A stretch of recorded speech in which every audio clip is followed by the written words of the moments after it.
Bonjour à tous, j'espère que vous allez bien. Donc alors aujourd'hui je vous retrouve dans une nouvelle vidéo où je vais vous faire un test, une revue, une première impression sur le fond de teint Wet n Wild. Donc c'est le Photo Focus Foundation. Donc alors sur ce fond de teint j'en ai vu des centaines et des centaines de revues. Il y en avait plein qui étaient positifs. Enfin la plupart des revues étaient positives, donc je me suis dit que je vais m'en faire mon propre avis. Le fond de teint est cruelty free. Donc cruelty free ça veut dire que aucun des produits de la marque n'est testé sur les animaux. Le fond de teint nous promet qu'il n'y aura aucun flashback lorsqu'on fera des photos. Et donc je vais vous lire tout ce qui est écrit derrière. Donc alors le fond de teint a été testé dans 7 conditions de lumière différentes. Donc le ciel bleu clair ensoleillé, à l'extérieur l'après-midi, à l'intérieur l'après-midi, au flash électronique, à la lumière fluorescente, à la lumière de la salle de bain et à la lumière de la boîte de nuit. Donc alors le fond de teint nous procure une couverture superposable et pratiquement parfaite. La couleur se marie avec précision avec un fini mat comme une seconde peau.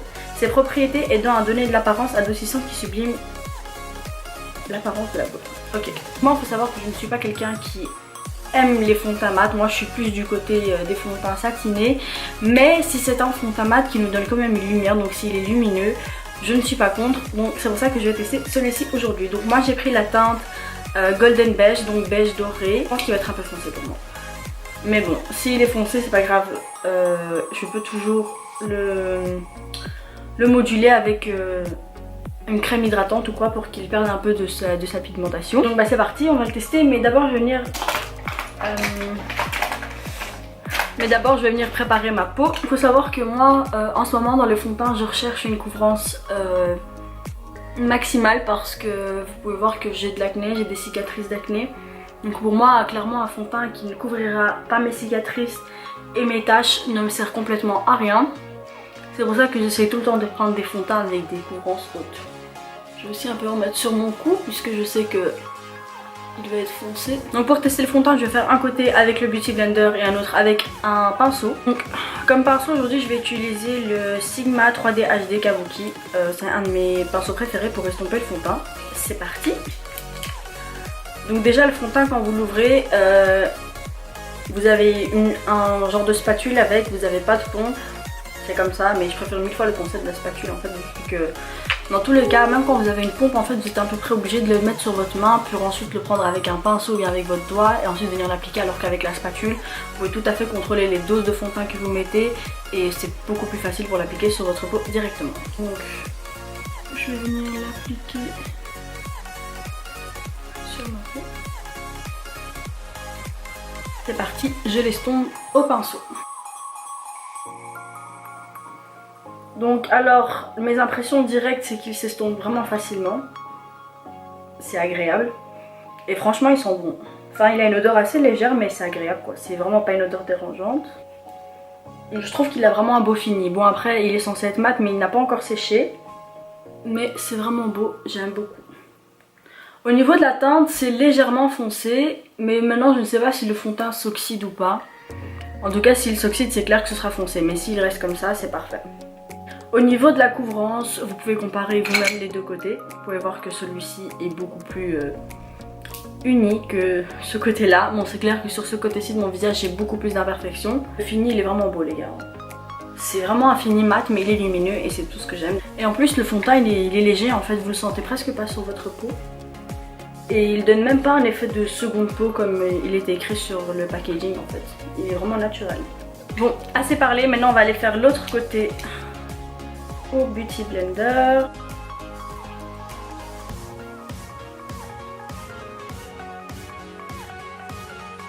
C'est parti.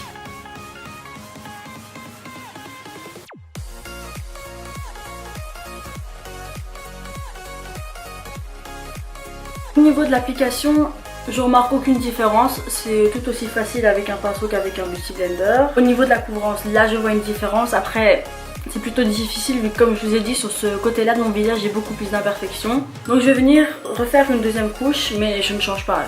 Ce côté là reste toujours avec le pinceau et ce côté là reste toujours avec l'éponge. Et on va voir le résultat final. La deuxième couche je vais la faire un peu plus fine. Donc là je remarque beaucoup plus de couvrance. Et au niveau de l'effet sur le visage, Là je commence à sentir qu'il y a une couche sur mon visage en fait. Mais sinon il ne fait pas du tout cakey en fait, parce qu'on sait tous qu'en général les fonds de teint mat ils font cakey. J'ai l'impression qu'il s'oxyde mais légèrement, pas trop. Et maintenant je vais venir refaire le deuxième côté avec mon Beauty Blender. Donc clairement je mets plus de produits sur cette zone là vu que c'est là que j'ai la majorité de mes cicatrices d'acné. Donc au Beauty Blender encore une fois l'application est toujours aussi agréable. Là on va dire que je ne sens pas vraiment de différence sur ma peau vu que vous savez que le Beauty Blender en fait le but c'est d'absorber l'excès de produit. Le fond de teint est tout aussi léger sur ce côté là. La couvrance je dirais qu'elle est la même du côté avec lequel j'ai appliqué le pinceau mais à la première couche. Franchement pour le moment le fond de teint c'est que du positif pour moi, j'aime beaucoup. Il est vraiment pas cakey, il est hyper léger, on le sent même pas sur la peau. Pour le moment je remarque aucun traçage de ridule ou quoi. Donc là pour le moment je peux pas vraiment vous donner d'avis sur le fond de teint, mais tout ce que je sais c'est que l'application est agréable. La couvrance est vraiment bien aussi. Donc je vais aller faire le reste de mon maquillage et je reviens. Je suis de retour pour vous filmer la fin de la vidéo. Qu'est-ce que je pense du fond de teint? Qu'est-ce que je pense du fond de teint? Je trouve que c'est un fond de teint qui est vraiment léger. Il est mat mais lumineux à la fois. Alors au niveau des ridules, est-ce qu'il y en a? Pour le moment j'en vois pas. J'en vois un tout petit peu ici, ouais. Donc, très légèrement mais on le remarque à peine en fait. Le fond de teint il est hyper léger, vous ne le sentez même pas sur votre peau, ça c'est sûr et certain. Donc est-ce qu'il est approuvé par Tatevic? Il est approuvé. Des informations que j'ai oublié de vous dire à propos du fond de teint. Donc le fond de teint j'ai acheté à 6 €. Donc le vrai prix du fond de teint en fait c'était 5 $, donc 5 $, ça revient à plus ou moins 4 €, mais comme je l'ai acheté d'Europe il revient plus cher d'office. Donc vous savez que avec n'importe quelle marque américaine quand il vient en Europe il coûte 1 ou 2 € plus cher d'office.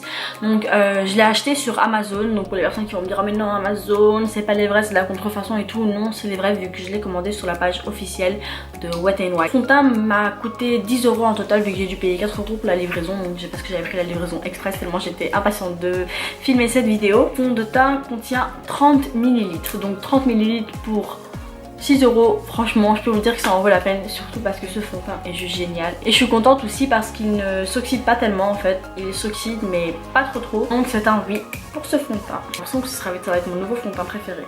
Mais je vais quand même me commander une teinte plus claire pour voir comment est-ce que ça donne avec ma vraie teinte. Toutes ces revues qui disaient que le fond de teint était bien, franchement c'était pas faux, c'était vrai. Je suis contente d'avoir acheté ce produit. Et voilà, la vidéo touche à sa fin. N'hésitez pas à me dire si vous avez vous aussi déjà testé ce fond de teint, est-ce que vous en avez pensé. N'oubliez aussi pas de liker la vidéo, de vous abonner à ma chaîne et surtout d'activer les notifications juste à côté du bouton s'abonner. On se retrouve à très bientôt dans une prochaine vidéo. Bisous.